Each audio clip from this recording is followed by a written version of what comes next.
দাঁড়িয়ে আছে ওই ছেলেটা।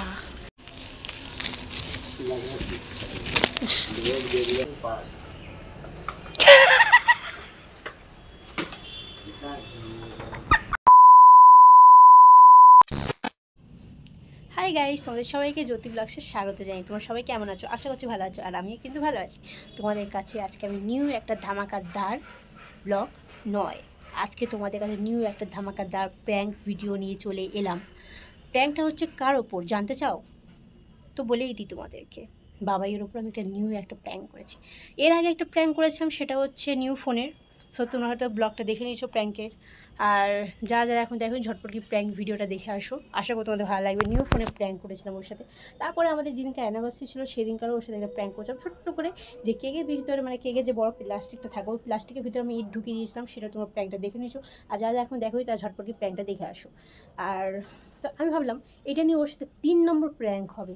তো 3 নম্বর প্র্যাঙ্কটা হচ্ছে আজকে ওর সাথে কেমনভাবে প্র্যাঙ্কটা করলাম, কেমনভাবে কী করলাম সেগুলো যদি জানতে হয়, ও প্র্যাঙ্কটা যখন ওর সাথে হলো, যখন ও বুঝতে পারলো যে না আমার সাথে প্র্যাঙ্ক করা হয়েছে, তখন ও রিয়াক্টটা কেমনভাবে করলো সেটাও যদি জানতে হয়, তো স্কিপ না করে ফুল প্র্যাঙ্কটা তোমরা দেখতে থাকো। আশা করবো তোমাদের ভালো লাগবে। আর হ্যাঁ, তার আগে বলে দিই যে আমি যখন অ্যানিভার্সারি আমাদের ছিল, সেই অ্যানিভার্সারির সময় কিন্তু আমি আমার বাবাইকে কিছু গিফট দিতে পারিনি, কারণ সেই টাইমটা আমার কাছে মানি ছিল না। তো ছিল না বলে আর কী করবো বলো। তো মনটা খুব খারাপ নিয়ে অনেক দিন ধরে ভাবছিলাম যে ওকে কী দেওয়া যায়, এমনি কী দেবো যাতে ও সেই জিনিসটা ইউজ করতে পারে। ভাবতে ভাবতে ভাবতে ভাবতে হঠাৎ করে মাথায় এলো যে ওর কাছে তো মানি ব্যাগ নেই, তো একটা কাজ করি, ওকে একটা মানি ব্যাগ দিয়ে দিই। তো ঝটপট করে গেলাম মেশো অ্যাপে গিয়ে আমি ঝটপট করে ওর জন্য একটা মানি ব্যাগ অর্ডার করে দিলাম। আমার তো খুবই পছন্দ হয়েছিলো। আর ভাবছিলাম যে আমার বাবাই কি পছন্দ হবে কি না, কিন্তু থাকু করে আমার বাবাইয়েরও কিন্তু খুব ভালো পছন্দ হয়েছিল। বাট যাই হোক, ও যখন মানে ব্যাগটা যখন পেয়েছে, মানে মানি ব্যাগটা যখন পেলো, তখন ও কেমনভাবে রিয়াক্ট করছে না করছে সেগুলো তোমাদের তো দেখাবোই এই ব্লগে, তোমরা দেখতেই পারবে, মানে সরি এই ভিডিওটা তোমরা দেখতে পারবে। তো চলো বেশি কথা না বাড়িয়ে প্র্যাঙ্কটা করা শুরু হোক। আর যদি তোমাদের প্র্যাঙ্কটা ভালো লাগে থাকলে অবশ্যই কিন্তু লাইক কমেন্ট শেয়ার সাবস্ক্রাইব করে দিই। তো চলো বেশি কথা না বাড়ি প্র্যাঙ্কটা স্টার্ট করা যায়। তো গাইস, আমি কিন্তু বাবাইয়ের জন্য যে জিনিসটা অর্ডার করেছিলাম সেই জিনিসটা আমার কিন্তু ফাইনালি চলে এসেছিলো। আমাকে ফোন করে বললো আপনাদের পাড়াতে আছি, আপনি তাড়াতাড়ি আসুন। বলতেই আমি কিন্তু খুব তাড়াতাড়ি করে গেছি ওখানে। আর ড্রেসটা চেঞ্জ করারও টাইম পাইনি, নাইটি পরেছিলাম। আর গায়ে যে একটা ওড়না নেবো টাইম পাইনি, কারণ সামনে একটা গামছা পেয়েছি, তো গামছাটাই গায়ে দিয়ে চলে গেছিলাম। তো দেখতে পাচ্ছি দিদিটা আমাকে ফোন করে বললেন যে আপনার পার্সেলের জন্য। তো দিদিটা আমার পার্সেলটা দেওয়ার আগে থেকেই আমি কিন্তু একদিকে আনন্দটা যেমন ছিলাম, তেমন কিন্তু ভয়ও লাগছিলো আমার। যেমন আমি ফোনে দেখেছি অমনি কি পাবো নাকি অন্য ধরনের পাবো বুঝতেও পারছিলাম না। আর আমার বাবাই কি পছন্দ হবে কি না এটাও ভাবছিলাম আমি। বাট যাই হোক, এসব ভাবতে ভাবতে চলে গেলাম বাড়ির দিকে যাচ্ছি, দেখতে পাচ্ছ। তো যাই হোক, তোমাদেরকে বাড়িতে গিয়ে দেখাই যে কেমন কি পেলাম না পেলাম, চলো। তো এখন দেখতে পাচ্ছ আমি কিন্তু বাড়িতে চলে এসেছি। বাড়িতে এসে মানে 1 সেকেন্ডও আমি ওয়েট করিনি, তাড়াতাড়ি খুলছি আমি, এখানে দেখতেই পাচ্ছ। বাট যাই হোক, তোমাদেরকে একটা কথা বলি যে আমি কিন্তু বাবার সাথে এই জিনিসটা নিয়ে একটা প্র্যাঙ্ক করবো সেটা কিন্তু আমি ভাবিনি। ভেবেছিলাম জাস্ট ওকে একটা নর্মাল একটা গিফট দেবো। বাট যখন আমি এটাকে আনবক্সিং করছিলাম তখনই আমার মাথায় এলো যে শুধু তো গিফট দিয়ে তো কোনো লাভ নেই, হচ্ছে ভালো ওর সাথে একটা প্র্যাঙ্ক করবো। প্র্যাঙ্কটা করার পর তারপরে গিফটটা দেবো। তো তারপরে তোমরা এখন ওটা ভাবতে ভাবতেই আমি এখানে তোমাদেরকে দেখাচ্ছি। দেখো ব্যাগটা, তোমাদের কেমন লাগলো এই ব্যাগটা অবশ্যই জানি। আর আমার তো ভাই খুবই পছন্দ হয়েছিলো, আমার তো ইচ্ছা করছিলো যে এই ব্যাগটা আমি ইউজ করি। বাট তারপর ভালো, আরে ভাই আমি তো ছেলে না, আমি তো মেয়ে, তো তাই আমি ভাই এটা ইউজ করতে তো পারবো না, তাই না? তো যাই হোক, তোমরা কিন্তু অবশ্যই কমেন্ট করে জানিও তোমাদের এটা কেমন লাগলো ব্যাগটা, অবশ্যই কিন্তু সেটা কমেন্ট করে জানিও, ঠিক আছে? তো কালারটা যেমন আমার খুব সুন্দর লেগেছে, অমনি কিন্তু ভাই ডিজাইনটাও খুব সুন্দর। আর বাটনও আছে এখানে, কোনো পড়ে যাওয়া টাকা পয়সা কোনো ভয় নেই এখানে। বাট যাই হোক, পরপর কী হয় না হয় তোমরা দেখতে থাকো। 2000 years later. তো গাইস, আমি তো আমার বরপার দোকানে চলে এসেছি, দেখতেই পাচ্ছ বরপার দোকানে আছি আমি। তো বরপার বা খাওয়া দাওয়া হয়ে গেছে, আর বরপার জন্য খাবার নিয়ে এসেছিলাম, আমি বাড়িতে খেতে এসেছি। বরপার জন্য খাবার নিয়ে এসে বরপার খাবারও হয়ে গেছে, উনি হাত ধুয়ে চলে এসেছে। এবারে আমি গিফটটা প্যাকিং করবো। তো স্কিপ না করে ফুল ব্লগটা দেখো, সরি ফুল প্র্যাঙ্কটা দেখো। আশা করবো তোমাদের প্র্যাঙ্কটা ভালো লাগবে। আর দেখি কেমন কি হয় না হয়, যতটুকু চেষ্টা করো ভালো করার। সো যদি তোমাদের প্র্যাঙ্কটা ভালো লাগে তো অবশ্যই কিন্তু লাইক কমেন্ট শেয়ার সাবস্ক্রাইব করো। তো চলো দেখতে থাকো, বেশি কথা না বাড়ি প্র্যাঙ্কটা স্টার্ট করছি এখান থেকে। তো গাইস তোমরা তো জানোই আমাদের তো দশকর্মা দোকান আছে, তো দশকর্মা দোকান আছে তাই আমাদের তো মানে অক্ষয় তৃতীয়া বাজার হয়, টুকটাক বাজার হচ্ছে। তাই বরপর দুপুরবেলা খেতে আসতে পারছিল না বলে আমাকে ফোন করে বললো যে বাবু তুই খাবার নিয়ে আসবি। আমি ঠিক আছে, তাই আমি খাওয়া দাওয়া করে একবারে আমার বাবার জন্য গিফটটা নিয়ে চলে গেছিলাম, বরপর খাবারও নিয়ে চলে গেছিলাম। তো বরপর ওখানে খাওয়া দাওয়া করা হয়ে যাওয়ার পরে আমি কিন্তু ওখানে সব কিছু রেডি করে বসে গেছিলাম। রেডি করে বসে এখানে আমি কিন্তু গিফট প্যাকিং করতে বসেছি। তো চলো একদিকে কিন্তু আমি এখানে বাস্কটাকে প্যাকিং করবো, একটা দিকে বাস্ক প্যাকিং করবো আর একটা দিকে আমি ওই গিফটটা মানে ওই ব্যাগটা আমি প্যাকিং করবো, মানি ব্যাগটা। তো চাই তোমরা আমাদের সাথে থাকো, দেখতে থাকো যে আমি কী কী করি না করি। তো তোমার সাথে কিছুক্ষণ পরে আবার দেখা হচ্ছে আমার।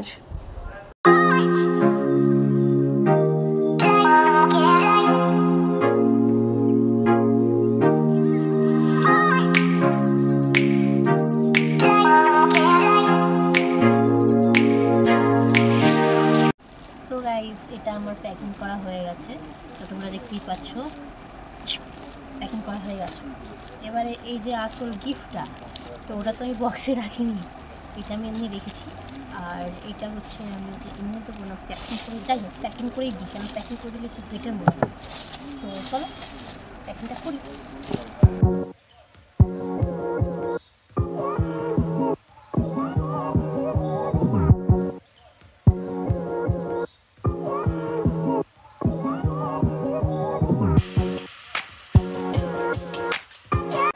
তো গায়ে দুটোই প্যাকিং করা হয়ে গেছে আমার, তো এখন ওর কাছে যাওয়ার পালা। তো চলো এখন ওর কাছে শুনে যাওয়ার সময় তোমার কাছে দেখা হচ্ছে। তো গাইস আমি বাবাইকে ডেকেছি, তো বাবাইকে ফোন করলাম, বললাম তুমি তো আসো হকাশখানে গরিবের কাছে। তো ও বললো যে ঠিক আছে। তো দেখি আবার তোমাকে একটু আগেই বললাম যে ও আমাকে একটু রাগ করে আছে, কেন রাগ করে আছে আমিও জানি না, ওর মুডের ওপরে সব কিছু। তো চলো বেশি কথা না হলে প্যান্টটা করা যাক, ছটফট করি। তো চলো একবার বাড়াই আসুক, তখন তোমাদের সাথে দেখা হচ্ছে আমার। তো গাইস তোমরা এখানে দেখতে পাচ্ছ যে রেড কালারের পাঞ্জাবি পরে যে ছেলেটা আছে ওটা হচ্ছে বাবাই। ও আমার জন্য ওয়েট করছিলো, আমি ওকে বলেছিলাম ফোন করে যে তুমি হকাশ কর্নার ওখানে গুলিটার ওখানে আসবে, তো বললো ঠিক আছে। আমার যেতে যেতে দেখি ও চলে গেছে ওখানে। বাট যাই হোক তোমরা হয়তো এখন ভাববে যে ও পাঞ্জাবি পরে আছে কেন।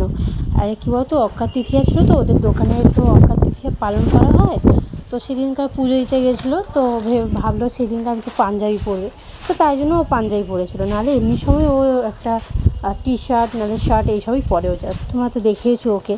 বাট অক্ষয় তৃতীয়া ছিল বলে একটা অকেশনের দিনে ও পাঞ্জাবি পরেছিল। চোখটা বন্ধ করো, হ্যাঁ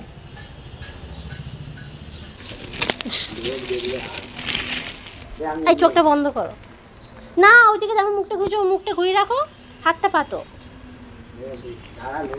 ঘুরিয়েছো, মুখটা ঘুরিয়ে রাখো, হাতটা পেতে থাকো।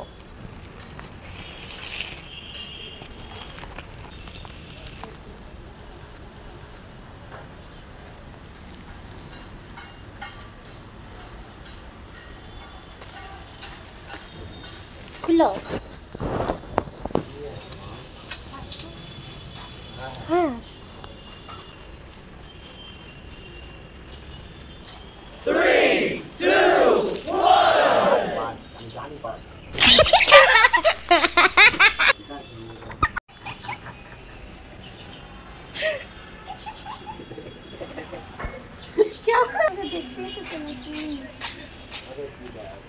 আরে মুখটা দেখাও না, মুখটা দেখাও না। রাজে রাঙা হলো মালা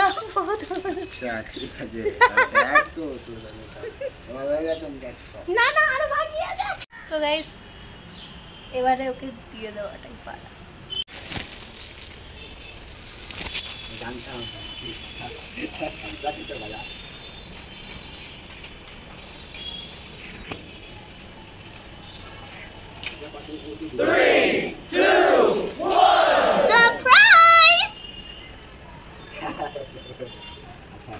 পছন্দ হয়েছে নাকি হয়নি? अच्छा थैंक यू बाबा मेरा बच्चों को कहा पास लाके কেমন লাগলো? খুব সুন্দর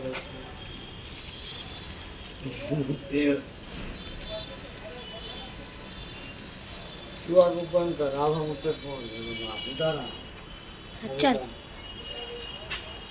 ঠিক আছে, ভালো হয়েছে, খুব সুন্দর হয়েছে। খুব ভালো হয়েছে